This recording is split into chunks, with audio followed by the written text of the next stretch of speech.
ભરૂચનો પશ્ચિમ વિસ્તાર વિદેશી પક્ષીઓના આગમનથી ખીલી ઉઠ્યો છે। શહેરના ગિલાણી કુવા અને વાવ ફળિયા સહિત આજુબાજુના સમગ્ર વિસ્તારોમાં હજારોની સંખ્યામાં યાયાવર પક્ષીઓનું આગમન થયું છે। વિદેશમાં વસવાટ કરતા પીળી ચાંચ ઢોંક તરીકે ઓળખાતા પક્ષીઓ ભરૂચના મહેમાન બન્યા છે। ગેલાણી તળાવની આજુબાજુમાં આવેલા સંખ્યાબંધ વૃક્ષો પર આ પક્ષીઓએ માળા તૈયાર કર્યા હતા, જેને લઈને આસપાસનું વાતાવરણ પણ પક્ષીઓના કલબલાટથી ગુંજી ઉઠ્યું હતું।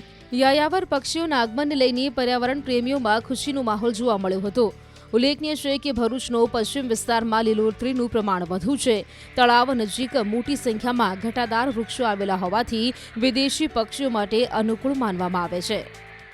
ચોમાસું પૂરું થઈ શિયાળાનું આગમન થઈ ચૂક્યું છે, ત્યારે ઋતુને પ્રમાણિત પક્ષીઓ પર, પશુઓ પર અને માનવ જીવન પર પણ અસર પડતી હોય છે, અને એમાં ખાસ કરીને પશુઓ અને પક્ષીઓ પર અસર પડતી હોય એના અનુસંધાને ગેલાણી કૂવામાં દર વર્ષની જેમ આ વખતે પણ શ્રીલંકન અને ઓસ્ટ્રેલિયન પક્ષીઓનો મેળાવડો જામી ગયો છે।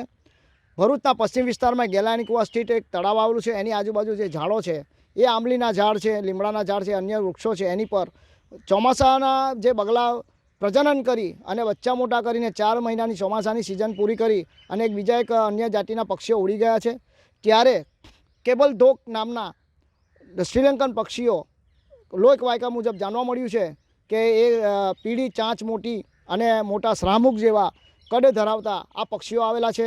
આપના માધ્યમથી હું જણાવું છું કે એ જોવામાં નયનરમ્ય અને સરસ રીતે એમનું પોતાનું પ્રજનન કરી અને તેઓ પણ જ્યારે ચોમાસાની આગમન થશે ત્યારે તેઓ અહીંયાથી ઉડી જશે, અને અમને જાણવા મળ્યું એમનું નામ ઇંગ્લિશ નામ છે કે કેબલ ડોગ તરીકે એને ઓળખવામાં આવે છે।